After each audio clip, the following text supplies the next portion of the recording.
C'est le Saint-Esprit qui suscite, qui développe et fait prospérer les missions.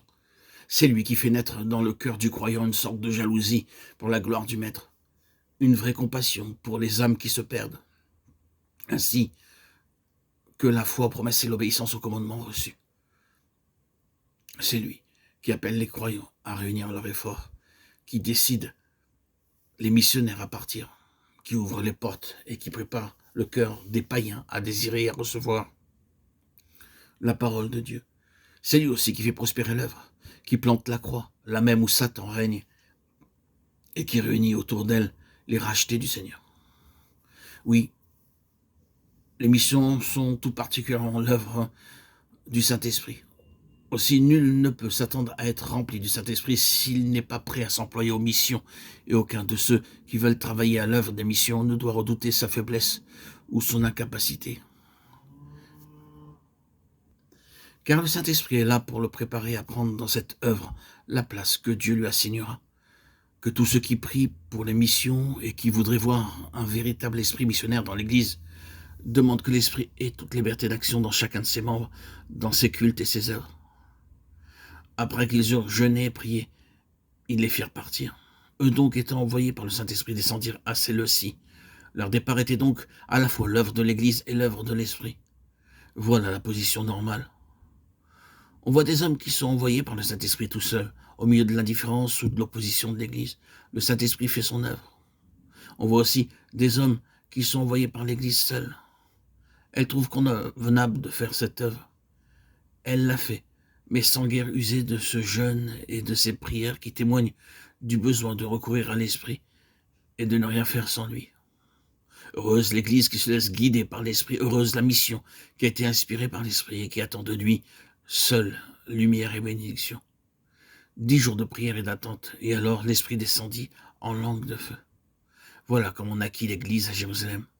Vaquer au service du Seigneur et jeûner, et encore jeûner et prier. Et l'Esprit désigna Barnabas et Paul. C'est ainsi que l'Église devint à Antioche une Église missionnaire. C'est de la prière et de l'attente ici-bas, c'est de la puissance de l'Esprit dans le ciel que l'Église de Christ et ses missions reçoivent force, joie et bénédiction. Qu'il me soit permis ici de dire à tout missionnaire qui entendra ces propos, à tous ces auditeurs et ces auditrices qui m'entendent, prends courage. Le Saint-Esprit qui est la toute-puissance de Dieu et qui nous apporte la présence même de Jésus, le Saint-Esprit est avec toi et en toi. C'est lui qui fait l'œuvre. Attends-toi à lui et compte sur lui. Ton œuvre est son œuvre. C'est lui qui l'accomplira. Qu'il me soit permis aussi de dire à chacun de ceux qui cherchent à hâter l'avancement du règne de Dieu, soit en vaquant directement à l'œuvre des missions, soit en y contribuant par des dons, par des prières ou de quelque autre manière. Courage. Après avoir entendu au pied du trône de Dieu, avoir reçu le baptême de l'Esprit, les premiers disciples se mirent en route pour Antioche. Là, ils s'arrêtèrent, jeûnèrent et prièrent pour être ensuite envoyés à Rome et bien au-delà encore. Frères et sœurs en Christ, bien-aimés, chers amis, auditeurs, auditrices, apprenons d'eux le secret de leur force.